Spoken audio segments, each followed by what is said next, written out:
Jochem van Gelder helpt de hei. Speeltuin Florishof opgeknapt.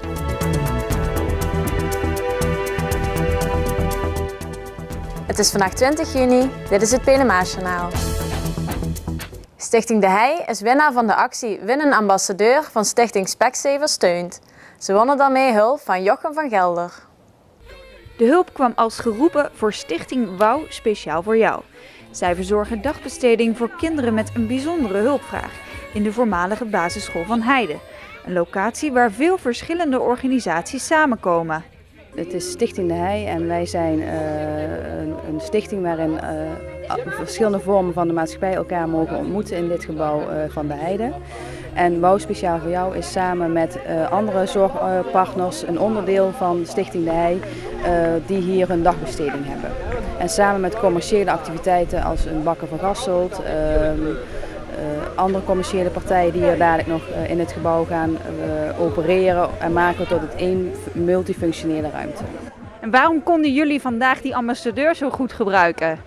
Omdat wij bezig zijn met het verkeersplein op dit schoolplein. En zodat we dadelijk voor alle kinderen hier een leuk plein neer kunnen zetten. Voor kinderen uit de hei, maar ook kinderen in de omgeving.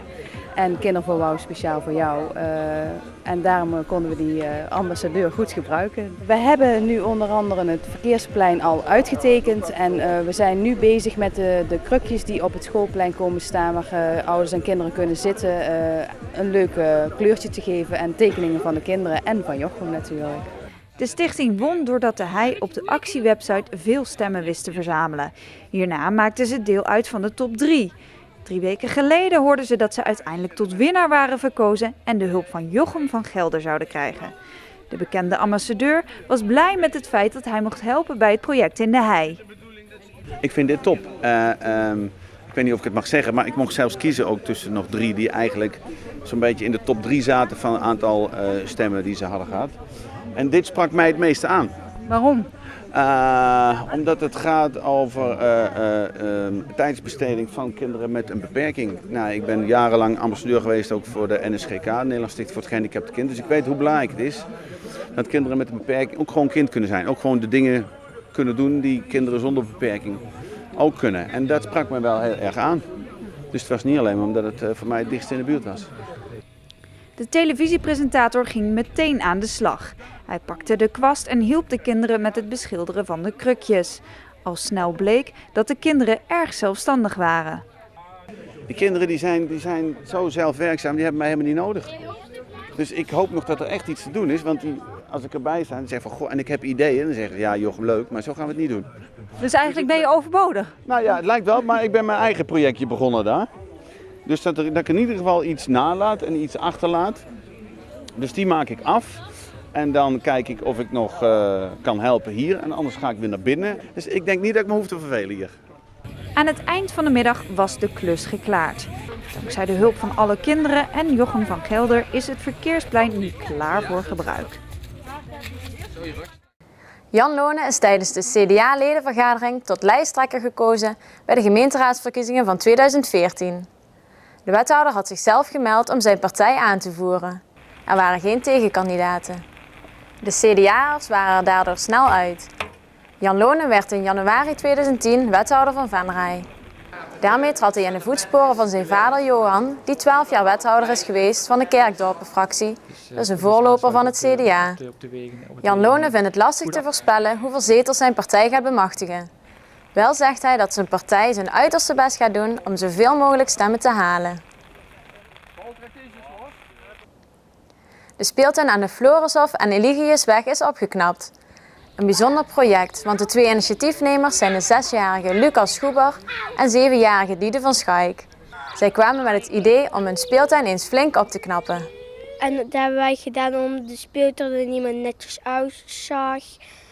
Dus daarom hadden we met de gemeente gepraat. En daardoor mocht het, maar er mochten geen hekjes omheen. Want hier rijden ze ook al een beetje zachter. De jongens hebben zelf de speeltoestellen uit mogen kiezen. Er staat nu een klimtoestel met 2 glijbanen, een nieuwe wipkip en een mansschommel. Zaterdag wordt de speeltuin geopend. Maar voor de hapjes en de drankjes op het feest was ook geld nodig. Ook dat hebben de kinderen zelf bij elkaar verzameld. Om flessen te verzamelen en dan naar de winkels gebracht. En ik had ook nog wat geld van de mensen bij de deuren. Die kwamen dan de deur openmaken. Toen kreeg ik wat geld en dat deden ik bij papa in het potje.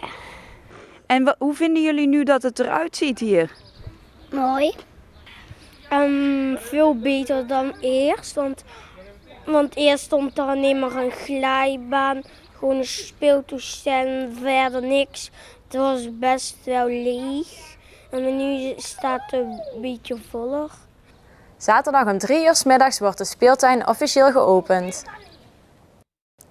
Tot zover dit Pelemaasjournaal. Tips kunt u mailen naar de redactie. Deze uitzending wordt herhaald tot en met vrijdag 12 uur 's middags. Vrijdagavond is er weer een nieuw journaal. Weer of geen weer, bij ons is het altijd vakantieweer. Aankomende nacht trekken regen- en onweersbuien naar het noorden weg. Het koelt af tot 15 graden. Morgen overdag is het half tot zwaar bewolkt en er vallen enkele buien. Later zijn er ook langere perioden met regen. Het wordt maximaal 21 graden. Namens het hele team wens ik u nog een fijne avond.